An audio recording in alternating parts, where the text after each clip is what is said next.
Good afternoon, everyone. My name is Nina Maxwell, and I am a Principal Research Fellow at Cascade, which is the Children's Social Care Research and Development Centre. So I'd like to welcome you all to the ExChange Autumn Conference Series, which is Safeguarding Approaches for Criminally Exploited Children. So the conference began on the 1st of October, and we're delighted that Dawn Bowden, Minister for Children's Social Care in Wales, opened the conference with a video address. So that can be found on our website. So today the conference series has included a webinar by myself about the multi-agency approaches, which was on the 1st of October, and again that has been added to the ExChange website. We also hosted an interview with the Grand Ambitions team, who produced the play Hot Chicks, which was a play that was set in Wales, and it was about some young girls who were criminally exploited. And then after today's webinar, we have two more scheduled. We have Paul Andell, who is an Associate Professor of Criminology at the University of Suffolk, and he's going to be talking about missing episodes and the systemic issues around children who go missing and the links to criminal exploitation. And we'll be finishing the conference series with Sarah Goff, who is a researcher from Manchester Metropolitan University, and she'll be talking about the exploitation of learning disabled and neurodivergent children. But as I say, as we hold each different session, you can still access the link on the ExChange website. So today we're delighted to welcome Sharon Maciver and Andrew Percival from Action for Children. Sharon is a Criminal Exploitation Director for Action for Children, and she's been instrumental in championing improved practice for criminally exploited children. And I know that she really pushed forward for the J review of criminally exploited children. Whereas Andrew's got over 25 years experience as a police officer. He's been in a range of roles with vulnerable young people, from homelessness to county lines. He's also got mental health expertise. And Andrew is currently the service manager for Newcastle's Specialist Service for Criminally Exploited Children. So we're really delighted to have Andrew, because he has a lot of practice experience from all of his different roles that he'll bring today. Now, unfortunately, Sharon can't be with us, so she's recorded her presentation. So the format for this session is that we'll hear from Sharon for about 35 to 40 minutes, and then we've got time for questions and answers. So please do post any questions or comments that you've got into the chat box during the presentation, and then I'll ask Andy on your behalf the questions. If there's anything Andy can't respond to, or any questions that you've got specifically for Sharon, then we'll be sharing some contact details as well, so you can get in touch with her. She said that she's very welcome to receiving your comments and questions via email. Good afternoon, everybody. My name is Sharon Maciver, and I work at Action for Children. I'm our director for our work on criminally exploited children. And today I'm going to talk about the system that surrounds children who are criminally exploited, thinking about how we go from awareness raising to real action for children and young people. Firstly, I just want to apologise that I'm not there live, I suppose, with you today, but I still hope that you find the presentation useful and informative. So to give a bit of background in terms of Action for Children, as a charity that we work across the UK, and we have over 426 services nationwide. We deliver a range of different services, everything from babies through to children in conflict with the law, disabilities, mental health, and specifically we specialise in children who are criminally exploited. We've delivered our criminal exploitation support service since 2012, which is now UK-wide.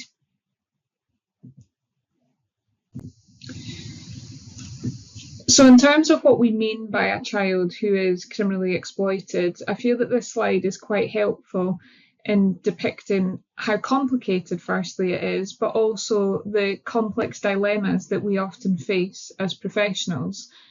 So what we know about a criminally exploited child is that they are a victim of abuse, but they're also in conflict with the law, that they've committed offences as a result of being criminally exploited. And so we find that children that we support, and I'm sure that you will also be aware of in your own practice, that they often make their way into the system in different ways. So we might find that a child who is criminally exploited would come in from what we might say is a welfare first approach. So there's vulnerabilities and indicators identified at quite an early stage that would suggest that there's something not quite right, and that there's concerns that a child is either vulnerable to or being criminally exploited. We might also hear of children coming in through a safeguarding route where there's significant concerns that they've been criminally exploited and that they are in need of protection.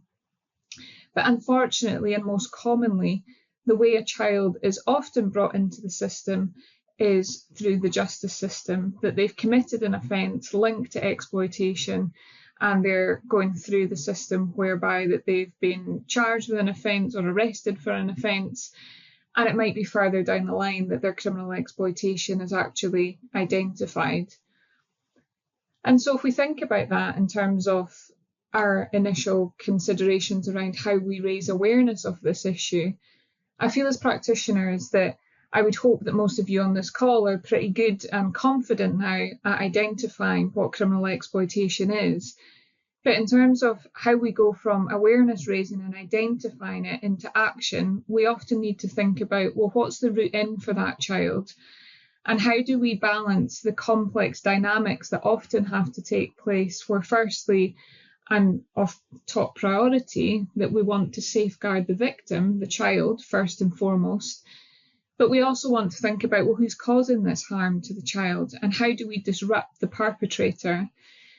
But there's also can be a third kind of challenge or complex ethical dilemma here, where children who are criminally exploited do commit crime, and often that they commit quite serious crime, and they can commit crime where there is another victim involved. So there's the balance in terms of public interest to protect.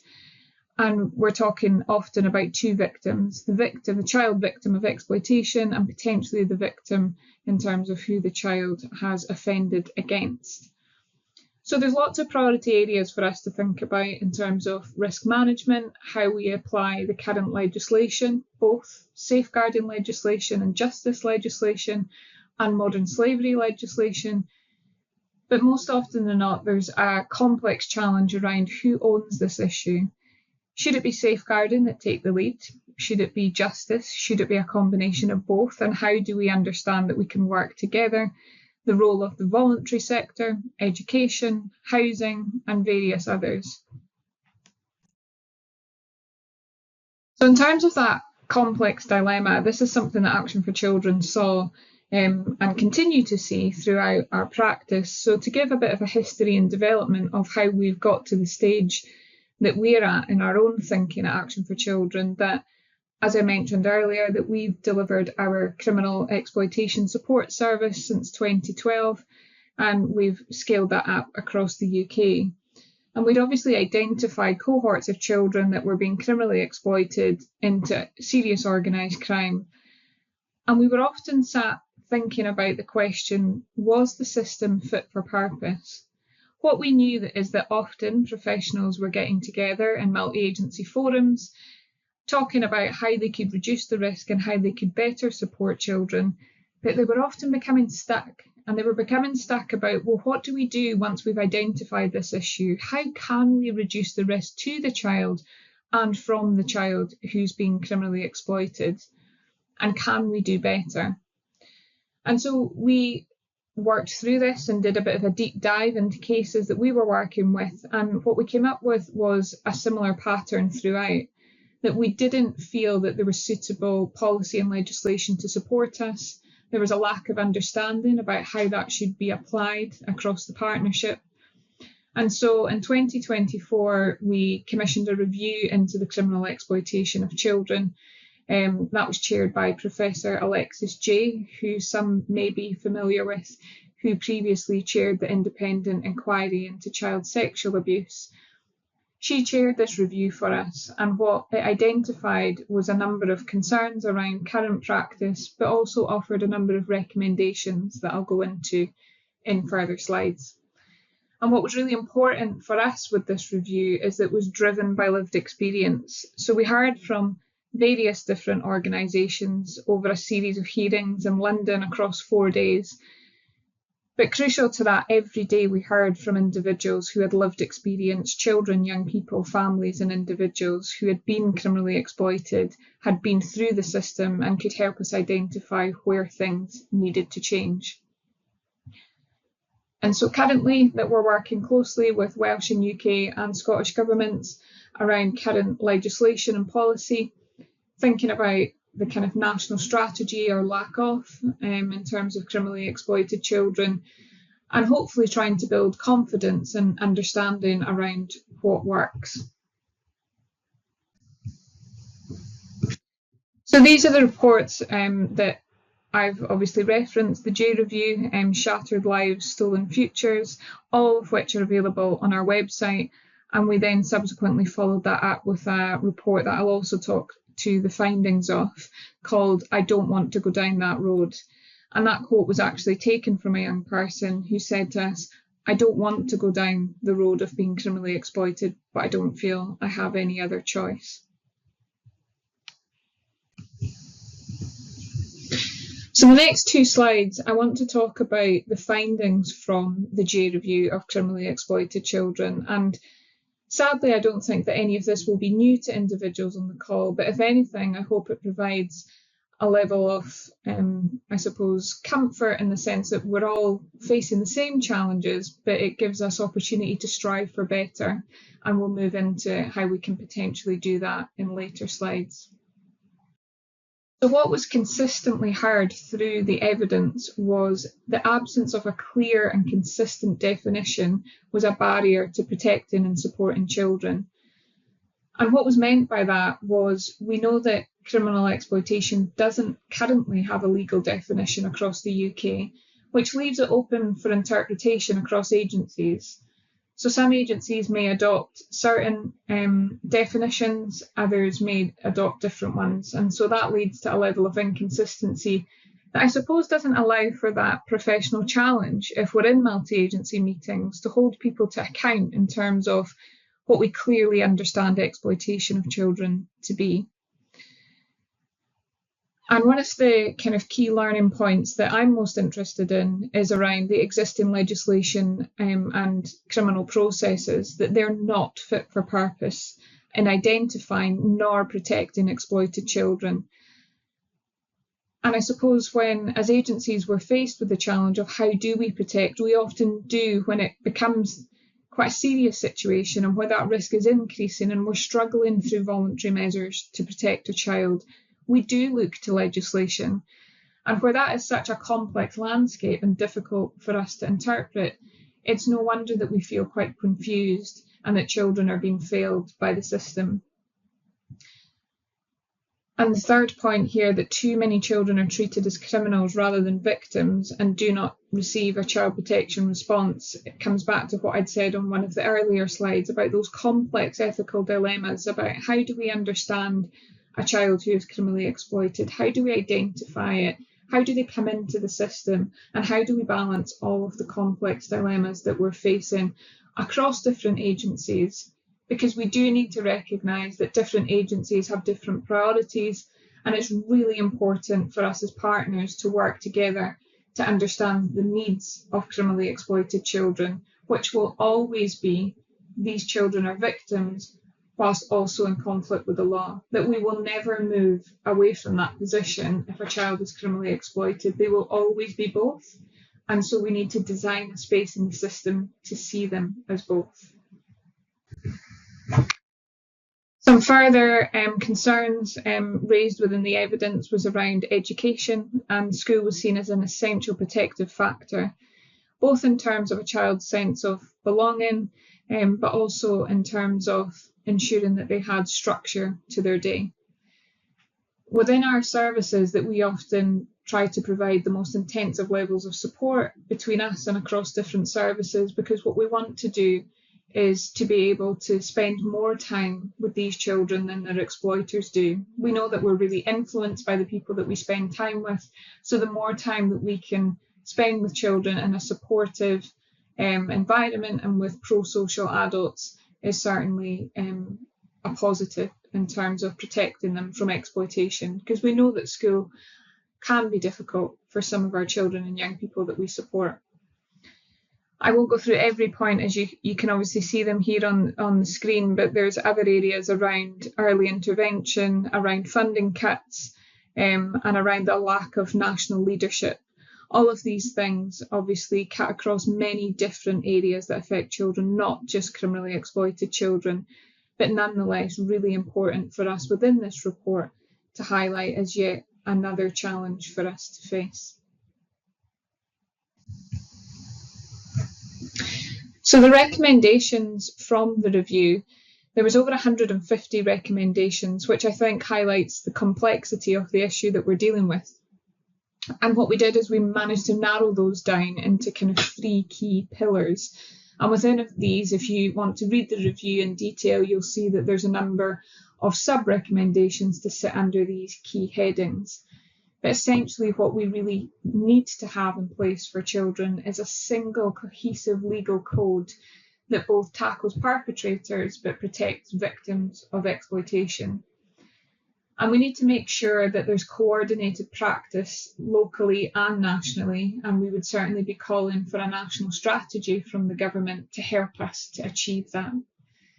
And of course, as we all need, we need investment in early intervention, research and whole system learning. If we don't understand the issue and invest in the issue, we're unlikely to make any sort of significant change.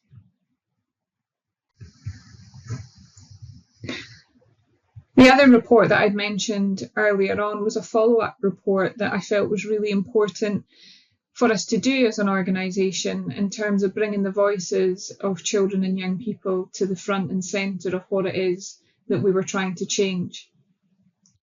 And so what I managed to do was to review 179 incidents that had affected 140 children that we were supporting within our services, in our criminal exploitation support services. And within that, I was able to pull out 3 key themes.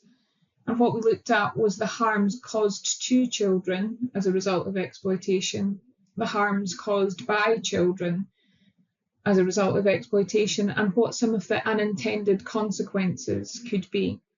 And why I felt that those were quite important was that we often focus on the offence that the child has committed or the level of risk that we were presented with, essentially what the presenting behaviours are. But often there's a lot that sits behind exploitation that we might be aware of, but we don't really consider. Things like over 80% of 16s were living in homeless or temporary accommodation, that 57% were known to carry or were charged with carrying weapons. And when we looked at that in more detail, almost 90% of the children were saying, I carry it for my own protection, or they saw it as a cultural issue, that it was just something that everybody did. And so these are the things that we need to work to understand if we're really going to support children who are criminally exploited. We often say to our staff that in order to really support a child who's exploited when they come to us, we really need to dive into what are the vulnerabilities that have led to them being exploited in the first place, and what can we do to try and meet those needs in different ways.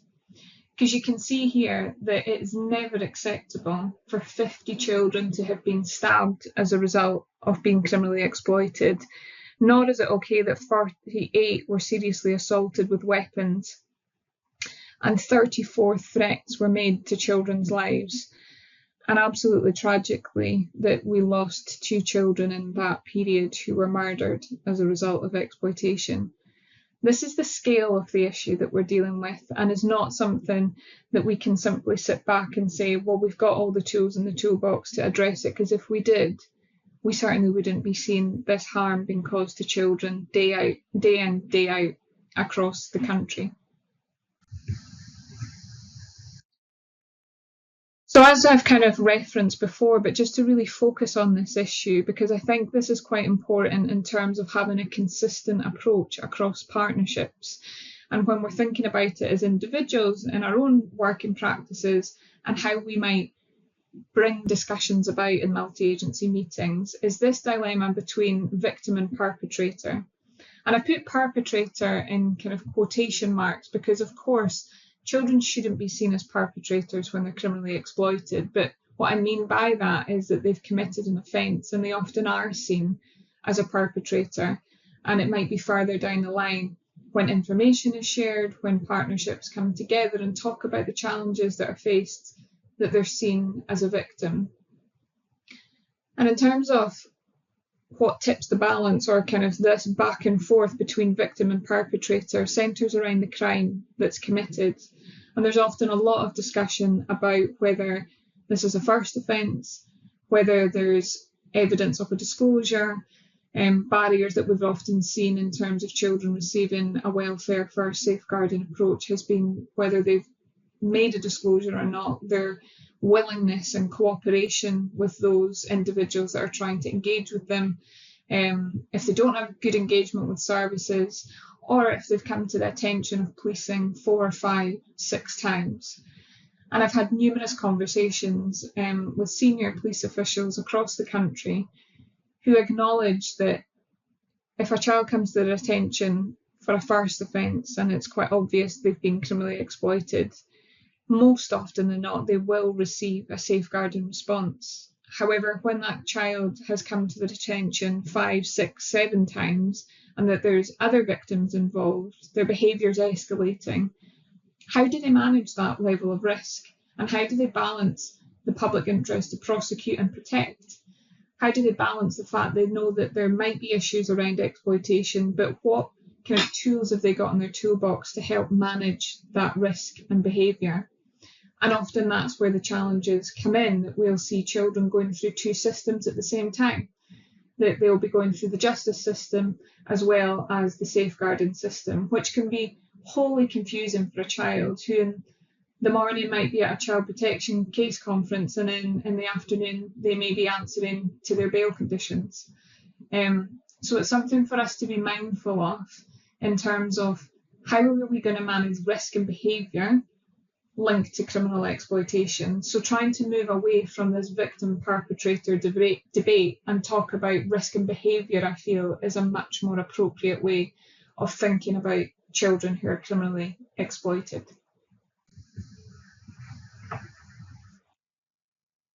So of course that the purpose of this presentation is to think about awareness to action, that there has been a lot over the last couple of years around how do we identify, how do we raise awareness, which is absolutely critical and it's crucial, because if we can't identify it, we certainly can't respond to it. But I think now we're in the position that we really need to stand up and think about, well, what is our response and how can we be more active in terms of our role within that? So I've listed across the next 2 slides in no particular order, just some ways that we within our own practice at Action for Children and our services that we try and kind of adhere to these principles, but also share them with the wider partnership in terms of what we know works and what we've seen kind of have a positive impact in terms of children and young people. And I think it is really important that we think about parents within all of this, that we offer support to children and young people, but we always offer support to parents or guardians and family members where we can. Because what we often hear is, I didn't know they were being exploited. I didn't know how to deal with it. Educating and supporting them is crucial, because what we've seen time and time again is when that family relationship breaks down, quite quickly the exploitation increases. We also need to think about our own responses to behaviours associated to exploitation, so things like adultification or normalising the child's behaviour. Phrases like, they don't seem concerned, they don't engage, or they know what they're doing, they know where they're going and who they're going with. Some of these phrases, although we might say them in passing, we really need to think about the impact that might have on another individual or another partner's understanding of what's going on. And certainly if we're writing these statements and reports, that can really influence the trajectory of how that child is taken through, for example, the justice system. We also feel it is really important to work with the child, not just the behaviour. So as I've said earlier, what are those vulnerabilities that have led to them being exploited in the first place? And how can we meet those in alternative ways? And bring the young person into that try and work with them to understand what are they getting out of it. We know that the relationships they have are not positive. We know that they're exploitative and abusive. But to say that outright to a child and expect them to acknowledge and accept it, we're never going to make any progress. Because, of course, the way that these people exploit children is to say, we've got your back, you can trust us, we're reliable, we'll give you what you need. And if you think about it in terms of our engagement with children and young people as professionals, as trusted professionals, we often try to build relationships with children and say, you can trust me, that I've got your back, that I'm reliable. So you can see that that's two kind of conflicting kind of decisions that a child has got to make. How do they navigate between what is a positive and what is not a positive relationship for them? And as much as is physically possible, think about their wider support network and how we can reduce any unstructured time, their disengagement with education, and involve them as active partners in developing safety plans. Acknowledge that we know that they might be at significant risk, and that open up that conversation to say, we know that this isn't going to go away overnight, but how can we help you when you're in the middle of a crisis situation, hypothetically speaking, to know what to do? And we find a lot of success in speaking to children in the third person, that they might feel very uncomfortable about talking about themselves. But if you were to say, if you were thinking about a friend who might be in a situation where they're walking down the street and somebody might threaten them with a knife, or that they've got a significant drug debt to pay off and they're really worried about the impact that that's going to have on them and their family if they can't pay it off, what could they do in that moment? Who's responsible? And breaking down that responsibility is something else I would maybe suggest is really quite helpful. Thinking about what the child's responsibility in this is, because they will feel that responsibility, but what is so important is how we can take as much of that off them as possible and ask them, what is the responsibility of other people to help you? And they may be resistant to that, but it's a message that we should be consistent with in terms of helping them see that they should not bear the whole weight of managing this themselves.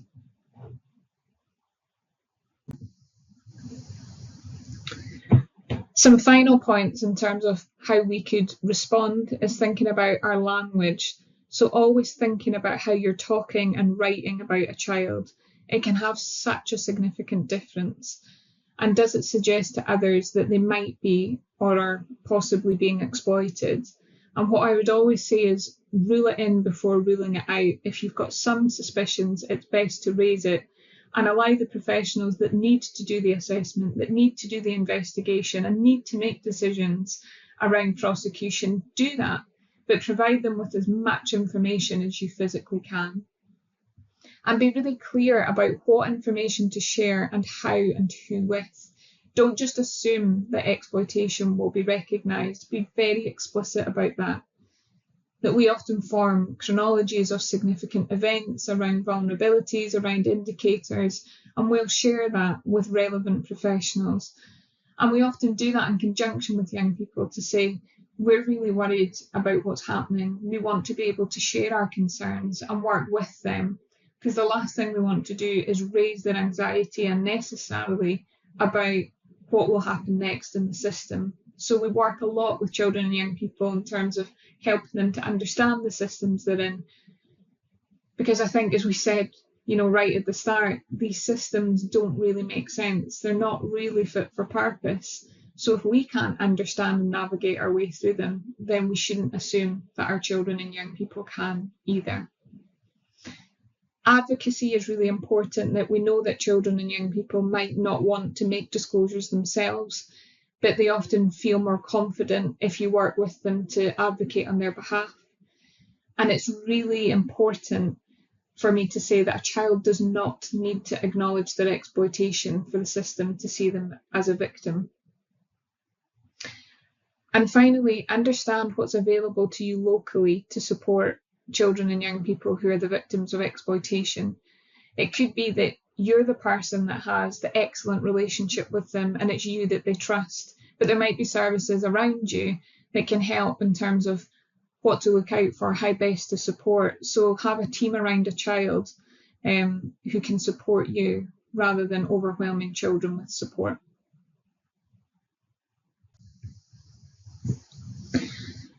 So in terms of what is available to protect, I talked about knowing what's available and what's out there. As I've mentioned, there's no single cohesive code to tackle the criminal exploitation of children, but what I wanted to highlight to you and bring to your awareness is that there's a current piece of legislation working its way through Parliament at the moment, the Crime and Policing Bill, and within that there's a number of new measures in there that will be beneficial in addressing the behaviours of perpetrators. So within the bill, they've introduced a new offence of criminally exploiting a child, so somebody can be charged with that, as well as a new offence of cuckooing and internal coercive concealment, which means encouraging, coercing or grooming a child to bank or plug drugs within their own bodies. The other dynamic that it has, or the other kind of measure that's been introduced in the Crime and Policing Bill, is prevention orders. So they can be applied to an individual where there's a concern that they may or have exploited a child and can manage their behaviour within the community. So in terms of other forms of legislation that's available, there's existing measures through safeguarding legislation such as the Children Act. There's obviously working together to safeguard children, the All Wales safeguarding procedures, and I would also encourage you to understand what's available to you locally in terms of local policy and strategy. And these should always focus on being welfare first approaches.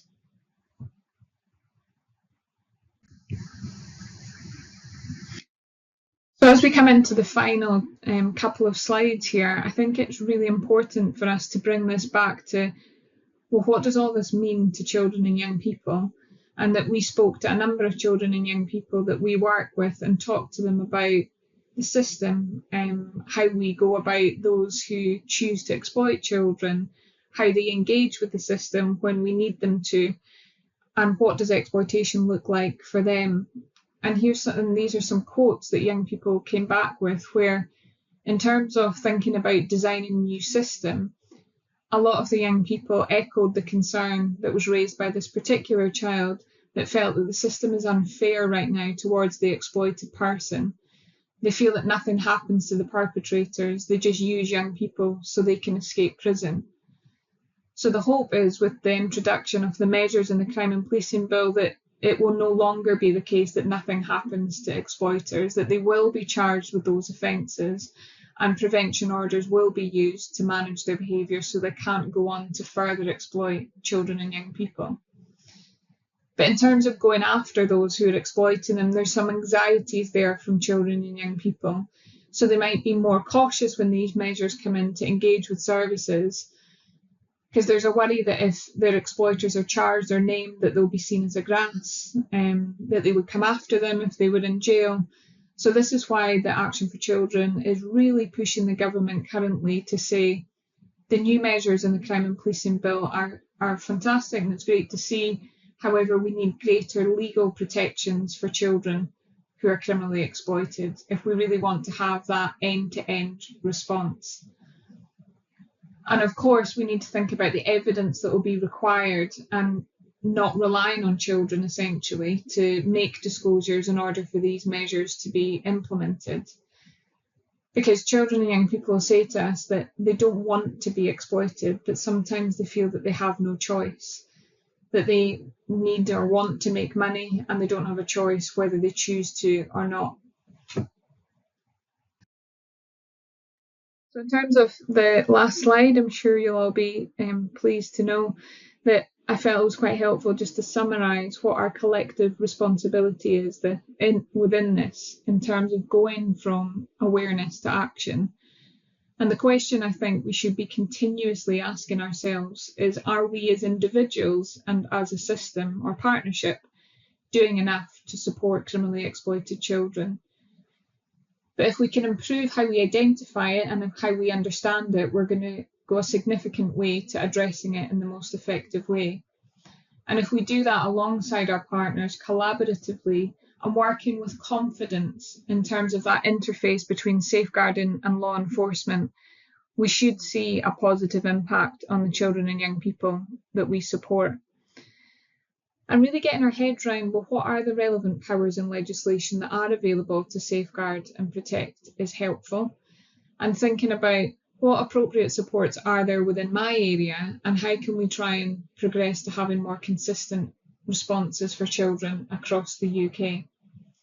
And I would hope that everybody would go away and read the J review in some detail and think about the recommendations and how you might be able to support both individually and as part of your own organisation, help us to implement and support. So that is the end of my presentation. I hope you find some of the detail and content of that useful. And any questions that the chairs want to pass over to me, I'd be more than happy to answer, but I'm sure hopefully colleagues of mine that are on the call will also be able to answer any questions live today. Thank you very much for listening, and I really hope that we can collectively come together to do our best to support children across the UK who are criminally exploited. Thank you. Yeah, that was a really interesting presentation. Just while, I suppose, just to get us going, we've had a few questions in the chat, Andy. And one of the questions I think that really links with the crime and the policing bill is about, I suppose, what we call alpha victims. So young people who've been criminally exploited themselves and then they go on to criminally exploit other people. Have you got a sense of how many of children do become alpha victims? And are there any measures in place to offer them appropriate support and I suppose reduce that risk that they will be charged? The honest answer to figures and things like that, I don't think there's a definitive sort of answer, as in the fact that these amount of young people have been criminally exploited and then turn out to exploit themselves. But what I can say from experience, and I think that's because a lot of police forces and local authorities, it's how they recover data and things like that, so you can't get a realistic picture. However, what I can say is from the northeast and Northumbria is it does happen, I'm afraid, and a lot of it's due to the serving of NRMs, things like that at certain stages, as in you've got to get the right stage of serving the NRM. We've asked from Northumbria for data of young people who have been served in NRM and then subsequently have gone through the criminal justice system to see what the data is, and we're waiting for that to come back. But what I would say is, because of the awareness and because of the work that's ongoing at the moment, a lot of forces and local authorities are a lot more aware of the issue, and the data is now getting stored. So I'd like to think further down the line that we will be able to answer that and say, well, actually, that's the percentage of young people who then turn out to be the exploiters. But the other thing is, the sort of the support is still there for them, because they then, once they go from being in the young person's service, they go into adult social care, so they don't just get forgotten about when they turn 18. There's support there throughout the system. So I'd like to think that the young people and the young adults that need support get the support they need. Andy, you just mentioned the NRM. So if there's anybody on the call that isn't familiar with the NRM, can you just give us a bit of an overview, please? Yeah, certainly. It's a thing called the National Referral Mechanism, and basically what it is it's a system that professionals use where they highlight a young person who they believe there's evidence to suggest they are being criminally exploited. And I would like to think that if a young person has got an NRM that's on their sort of that's recorded on them, that if they ever are involved in the criminal justice system, that the Crown Prosecution Service will take note of this, because basically my understanding of it is it's saying that yes, a young person may have committed an offence. However, there's a reason why, or there's some sort of background to why that offence was committed. And that background is the fact that when that child committed the offence, they were being subject to being criminally exploited. And that's why it's very important that NRMs are actually served and dealt with accordingly. And for people on the call today, is there a way that they can help support NRM applications? Yes, by evidence and things, by recording things, because it's like most things. It's all right for me to say, well, I believe this young person is being exploited. We'll have to evidence it. It's like most things, you know, you just have to be able to record things, and evidence and your sort of concerns and disclosing it at the earliest opportunity is ideal, because again, it gets into the system and it gets acknowledged. So in Wales, we have multi-agency panel meetings that certain people are invited to. Is it a similar system in Scotland? Yeah, in Scotland and England as well. Yeah, very similar, you know, and it's all about information sharing agreements. It's all about ensuring that intelligence and information is passed amongst professionals, and it's very much the multi-agency function works, because once you do that, and once the information's passed, you know, within the professionals, it does work. Okay, I mean, one of the questions that we've had, I think, speaks to that. It's the role of education. So quite commonly, people will say, well, the schools should be doing more in terms of early intervention. So I suppose there's two parts to that. One is that, do schools get any more resources to help to deliver more effective measures? And the other one is, what is sort of the role of schools in your view, based on all of your experience? What do you think that they could and should be doing? Schools are unbelievably important. Education and ensuring a young person stays within the education system is really important, because anybody who's out of the education system, they are so vulnerable. It's unbelievable. We do lots of work with the safeguarding leads within the schools. We do lots of sort of early intervention work in relation to young people who have been identified by schools as people who might be needing additional work in relation to county lines and awareness and things like that. We do a lot of work around with a thing called Teams Around the School. Exclusions. We're trying to implement something at the moment where if a school decides that a young person is going to be excluded, before they actually do that an alternative provision is found, you know, before they actually exclude that young person, because it's that important. I don't think there's any additional funding for schools where there's problems in areas and things like that.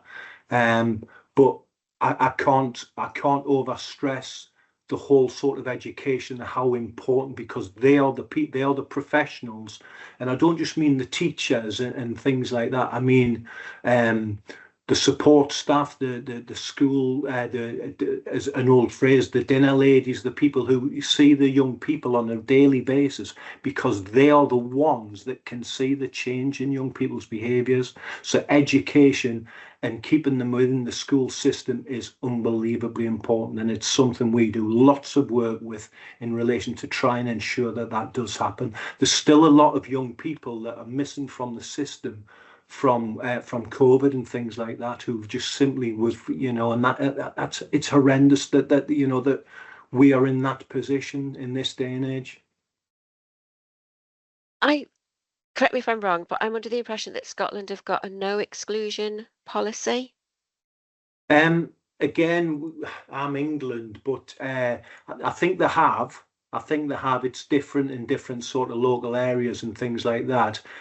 So I can only really say what we've got in England at the moment, and that's the sort of policy that we've got in England and our schools at the moment. So when you say that you're trying to encourage schools, if they're going to exclude, to look at alternative provision before, is that something that you've taken forward in your area, or is there a particular?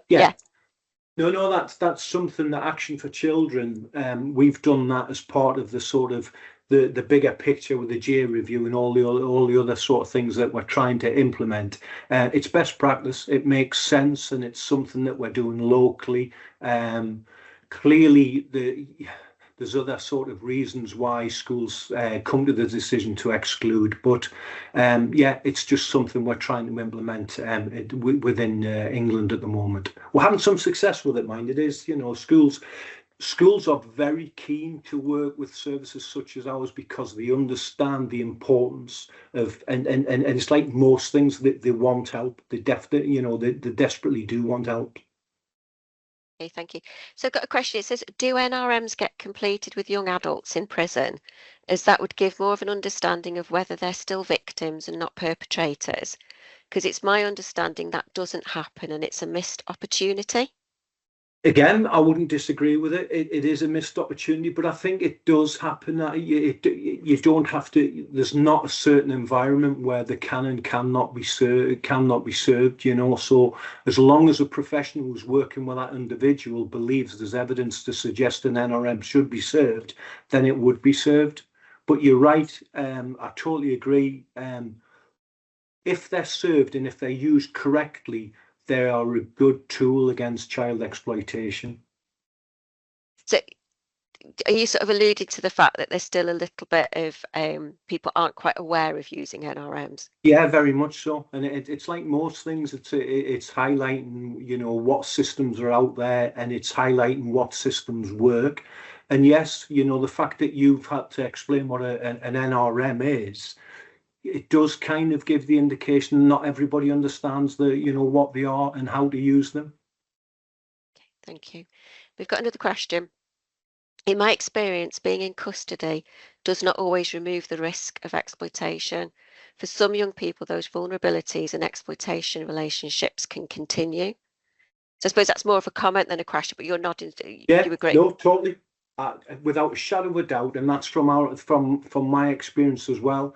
I would say that the risk is always there, you know, and the young person knows that, and the risk is not just to the young person, it's to their family. So if they're out of the way, that, you know, there's threats and things like that. So the vulnerabilities and the exploitation, I totally agree. And like you say, it's more of a comment, but I totally agree with that comment.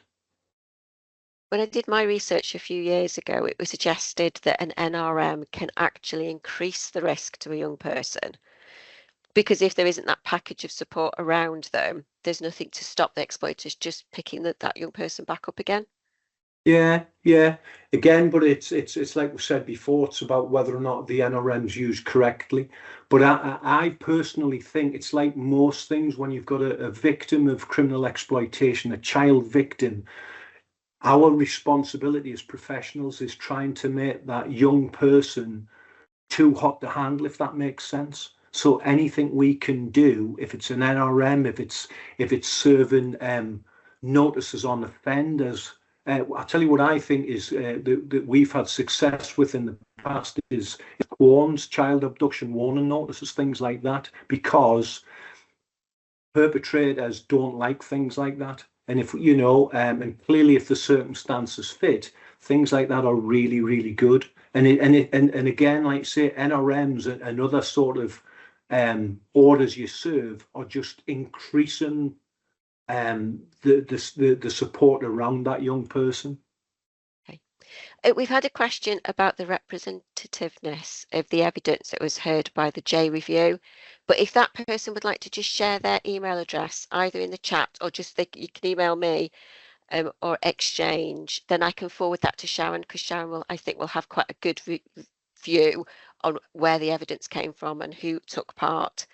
But going back to what Sharon was saying, and I think this really speaks to some of the findings that we had with the project that I did with them, Dorothea Serzo, was where we found there was a really strong relationship with violence, but quite often exploited children were victims of violence, because you have this perception that they're the ones perpetrating violence to others, but actually they can be victims of quite serious violence too. Is that your understanding? Yeah, very much so.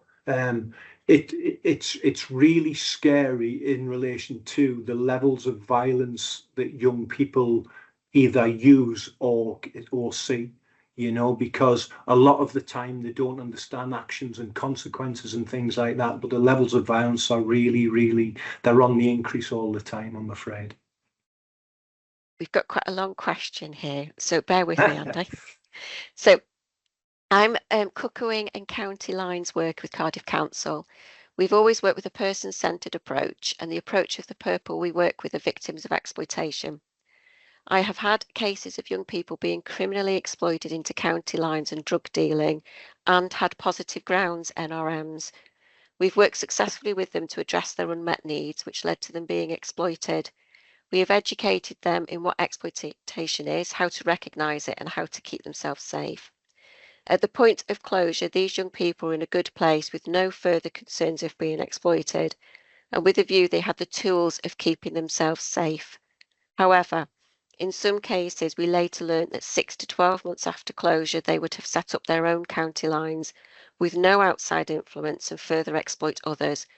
My question would be, where would we draw the line between these people being victims of exploitation in the past and now perpetrators themselves? Would these people be classed as what has been referred to today as an alpha victim? It's a hard one. You know, it's a hard one because, again, if you can evidence all the assistance and the help that you've given that young person, and then and then they've kind of not set up by themselves, but 6 months later they've started to exploit people. I can't really answer that because you would have to look at it as an individual case. But that does happen. You know, it does happen, I'm afraid. Haven't really answered that one. I accept that, but you would have to look at it as an individual case. I would say, and I don't think there's, like when it says about 12 months after closure, I don't think, or 6 to 12 months, there's a relevant sort of time scale, you know. So and the other thing is, it's really key that we are supporting the people who are being exploited and not exploiting others. So in that case, it's really hard. But you might be looking at they're possibly now an offender because they've changed. You know, if that makes sense. But again, haven't really answered it. You would have to see. I would have to look at the case in a whole. Going back to your background as a police officer, do you think Yes. there's a role for restorative justice, whether that's a potential pathway? Yes, I do. I think now, and again, this is just a personal sort of opinion, I think awareness of exploitation is so much better now than what it's ever been. When I was in the police force, it wasn't that long ago, and again, this is just my personal sort of opinion. If a young person had committed an offence, they would be charged and put before the courts, and that would probably be that. It's now for police forces, local authorities, professionals are so much more aware now, where they look at the sort of causes of why somebody's involved and things like that. So yes, to the answer to your question, but I definitely think the way exploitation and things like that's handled now is so much better. That's a really positive note to finish with. Thank you very much, Andy. And thank you very much. Not at all. You're very welcome. Thank you. Thank you very much for everybody for coming. And just as a reminder, we have got other sessions coming up. So the next session is with Paul Andal. He's a criminologist, and Paul was one of the first people to start writing and really being aware of county lines exploitation. So I'm really looking forward. I think it's going to be a really good session. So thank you very much. If I just ask you to complete that poll, and we'll see you next time.